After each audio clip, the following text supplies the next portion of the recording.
you posted that you were coming here and talking to me, and everybody wrote and said, "Great idea," right? Yeah, well, half of them did. The Yeah. other half said, "What are you doing going and talking to him for?" Why do you think half of the people said, "What are you talking to him for?" I mean, we know the answer to that, but maybe the viewers don't. Yeah, so because we're divided, and so it's easy to treat the other side as the boogeyman. So, and we hear a lot of stories in the news about the outer fringes, right? So you got a guy who's saying crazy white nationalist things, and then our side thinks that's all of the right. That's all 77 million people that voted for Donald Trump. Welcome back. Today's conversation is going to be intense. Cenk and Dr. Phil sat down to talk about the Israel-Palestine conflict. We're diving into their debate, breaking down the wildest moments, and calling out the real issues underneath it all. And trust me, you're going to want to stick around to hear it all. All right, let's get into it.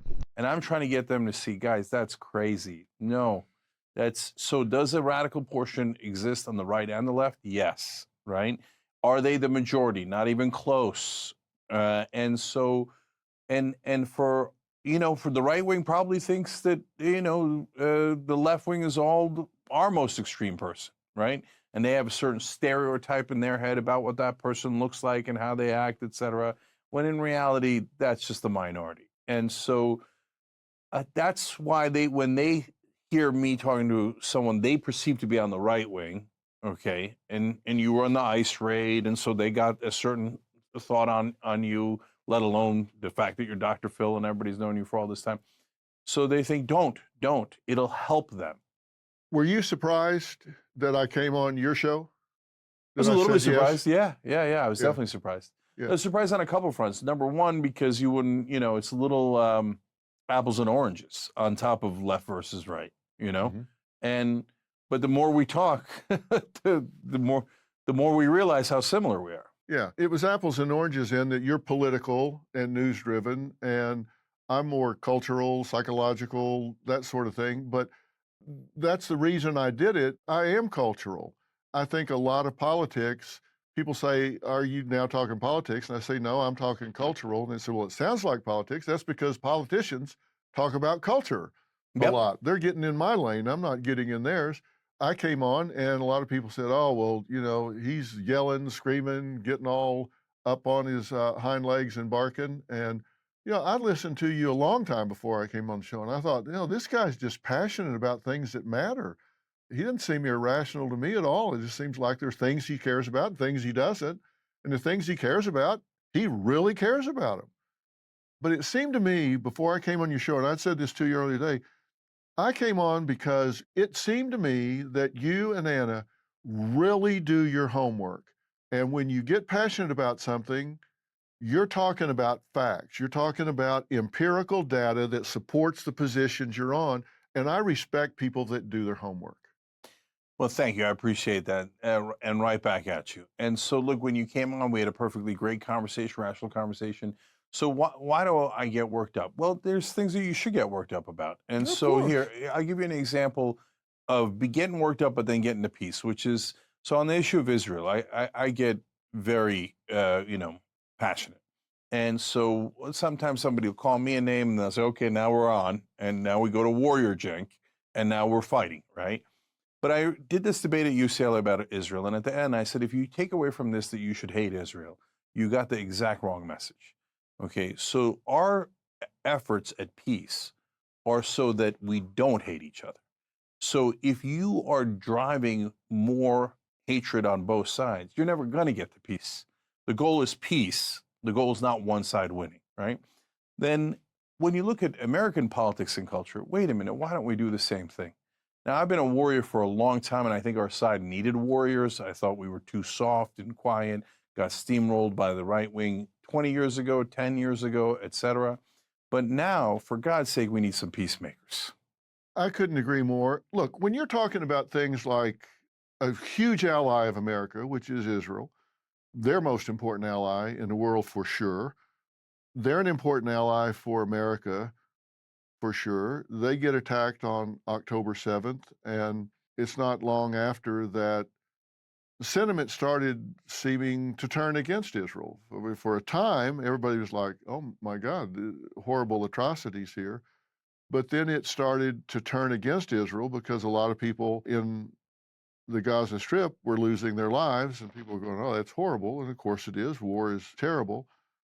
Now, this has gone on for a long, long time, and there's a ceasefire and apparently a hostage deal. What do you think about that? Yeah, look, it's not about the people, it's about the governments. And so Benjamin Netanyahu is not to be trusted.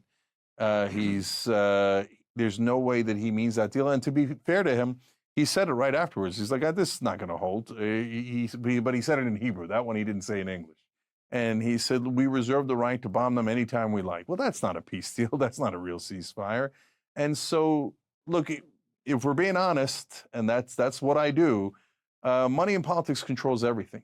Yeah. Well, you said it's between governments. Is Hamas a government? Well, they're in a strange middle ground, right? Because they did actually win an election, but then they canceled elections. So then once you cancel elections, are you a legitimate government or not? But look, whenever you have an occupation, what it does is it breeds radicalism, because you don't have any real power. Any moderate is seen like a collaborator. So if you're more radical, you're going to get more power. So that's why you got to get to peace. So Israel did a peace deal with Egypt. It worked.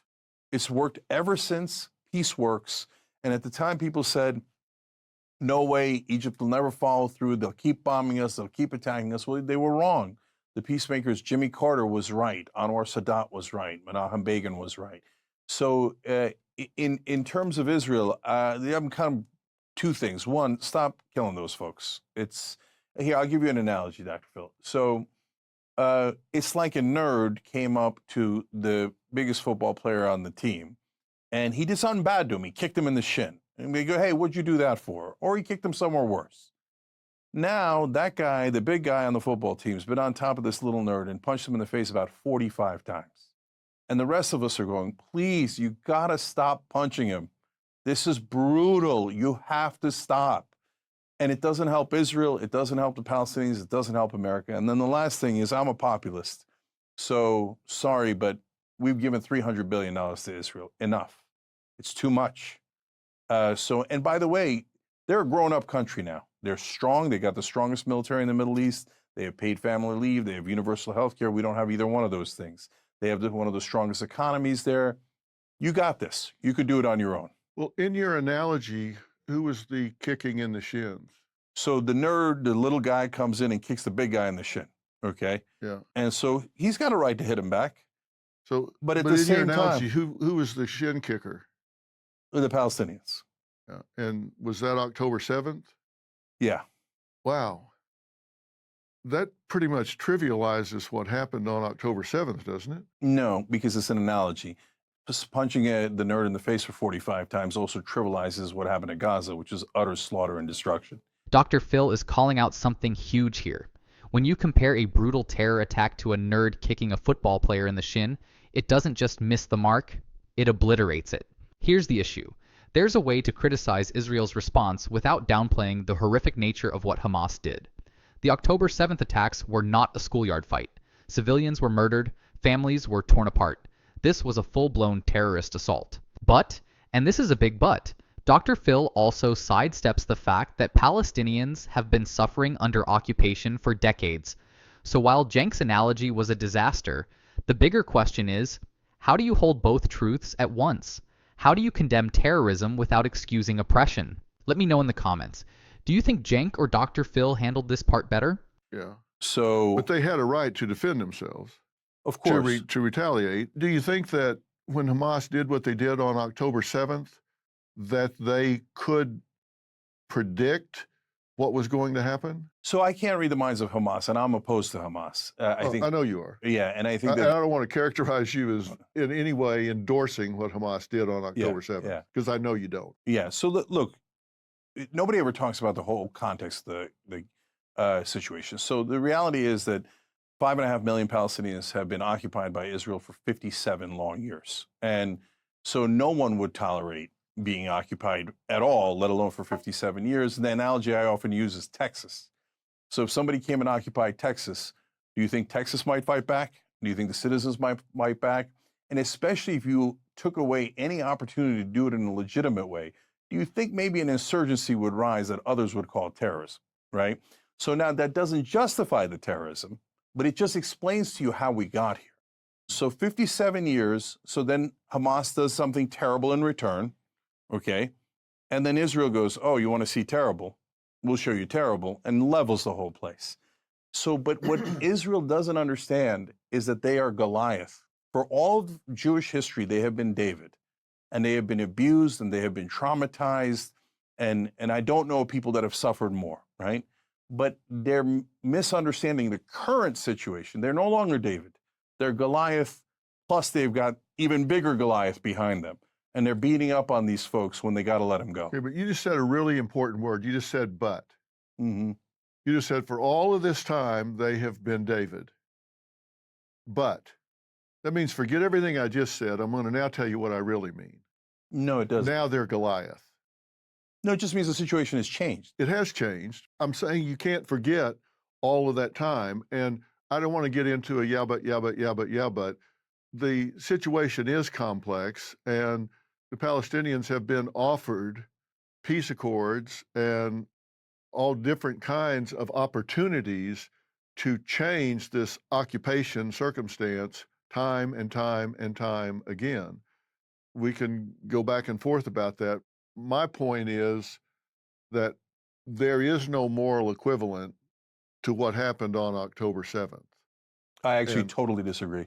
I think what Israel has done since is far, far worse, and it's empirical. So they've killed 62,000 now. Hamas killed 1,200. My heart breaks for that 1,200. There was kids in there. There was terrible things that were done in there. Now Israel has done every one of those things, but times 60. So don't tell me that Israel is more moral. I would argue they are more immoral. And especially when you're Goliath, you have a responsibility to tread a little bit more carefully. And Israel has done the exact opposite. And remember, they're the ones who started it by occupying them in the first place. There's not a single Texan that would ever tolerate what Israel has done to the Palestinians. Well, we could go over the number of times that Israel has been attacked. And when you say that they have done the same or worse, I don't know of an aggressor that has gone to the lengths that Israel has gone to, dropping leaflets, warning people, get out of this area, get out of this area, get out of this area, because we're coming after the aggressors. To me, they have gone to extreme lengths to try and protect civilian life.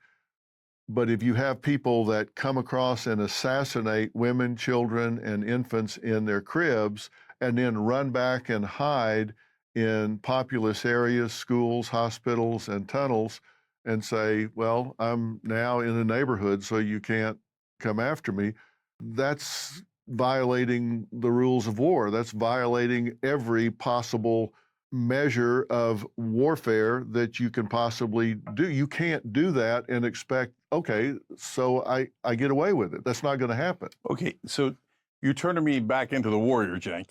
Okay, but let me try to handle it a different way. Can I get you to see it from the other perspective? Okay, so I hear what you're saying about the Israeli perspective. Well, these guys hit me. What do you want me to do? And I have a literal answer to that. I was asked, on October 8th or whenever I went on the first show afterwards, I said, yeah, you should use special forces like we did to get bin Laden. Is it riskier? Of course it is. But as Goliath, you have a responsibility, but you're still going after them. So there are real ways you could do military, you could do economic, you could do diplomatic. Israel has infinite power over the Palestinians. They control their lives completely and utterly. They could kill them at any moment, and they do. And the things that you described, they don't do that anymore at all. They're using an AI program called Where's Daddy? They have no idea if it's the right guy, but they wait till he gets home so that they kill his family with him.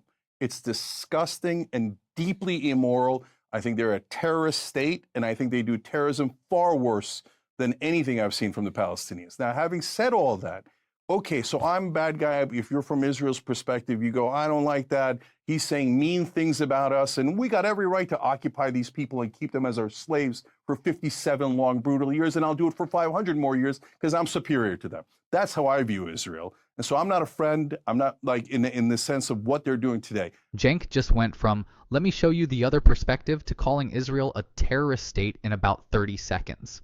Now, whether you agree or not, that is a massive statement. And let's be real, calling an entire nation a terrorist entity, That's not just a policy critique. That's a full-on moral condemnation. You can call out Israel's government. You can criticize military tactics. But when you lump the entire country into one evil monolith, you do the exact thing you said was wrong at the start of this debate. Remember when he said we shouldn't view the other side as the boogeyman? Well, here he is, painting with the broadest brush possible. Now, the real question. Does Israel have disproportionate power over Palestinians? Absolutely. Are there legitimate war crimes being committed? That's for international courts to decide, but the civilian death toll is staggering. Does that mean Israel as a whole is a terrorist state? That's where Cenk jumps off the deep end. My God, they do a peace deal. I love Israel. Let's go together. And I want it to be beautiful, safe haven for Jews. They deserve it, etc. But can I get you to see the Palestinian perspective?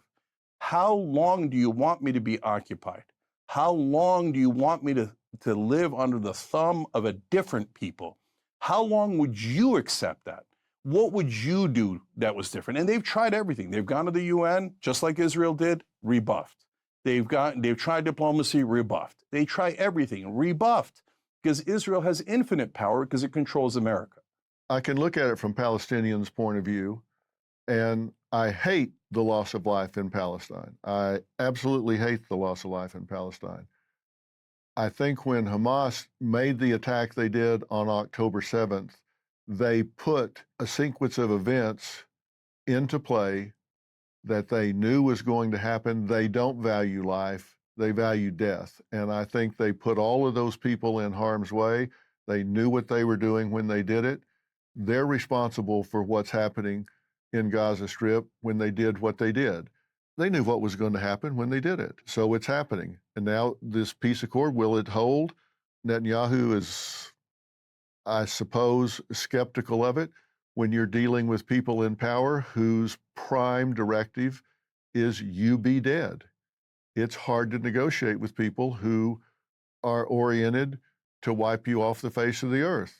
From the river to the sea, you can spin that any way you want, but that is what it is. It's so hard not to get frustrated. I'm trying to make peace here, but Dr. Phil, look, last things on this.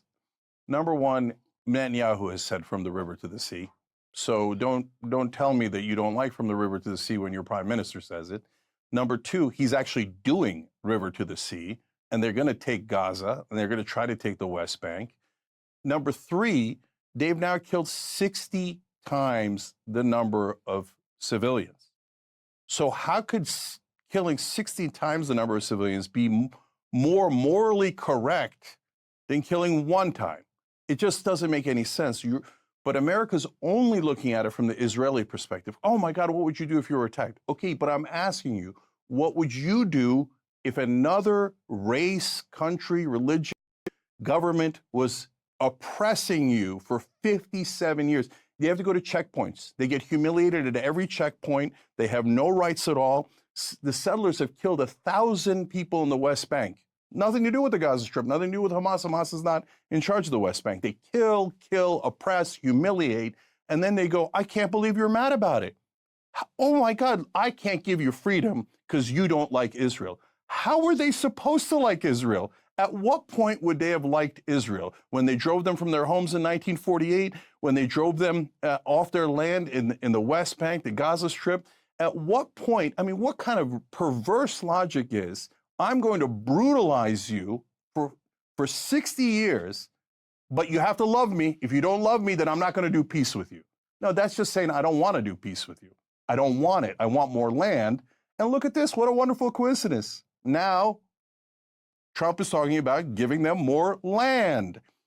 Look, so the right-wing government of Israel is a plague upon this earth. And so I have tremendous sympathy for the people and the citizens of Israel. I have tremendous sympathy for Jewish people all across the world. And I think Netanyahu is putting them in more danger than I have ever seen in my life. He's not just terrible for Palestinians. He's not just terrible for Americans. He keeps taking our money over and over again. He's terrible for all Jews across the world. He's driving up anti-Semitism beyond description. He's doing all the things that people said that they would do. No, stop. You're a trope machine. Stop. And he won't stop because America enables him and keeps giving him blank check after blank check. I don't want to give another dollar to Israel until we have paid family leave. They have it, we don't. Why are we giving them money? Why don't they give us the $300 billion back? Do you hope the peace accord holds? Of course. I mean, You hope the hostages are returned? of course. And do you think there's a chance it will? No, none. Israel wants that land. I guarantee you to you on this show, and you'll see I'm right.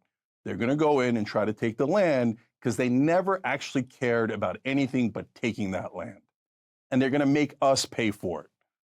We are never going to fix this conflict, or any conflict, if we keep treating one side like saints and the other like villains. Both Israel and Palestine have suffered, and the real enemy? Bad leadership. The second we stop looking at the people and start blaming governments, we might actually get somewhere. Drop a comment. Do you think Cenk was right to go so hard against Israel, or was Dr. Phil right to call him out? Let's get into it. Respectfully, of course. And if you made it this far, hit that like button so YouTube knows we need more actual conversations, not just tribal shouting matches. Subscribe if you haven't already. This is just the beginning. See you in the next one.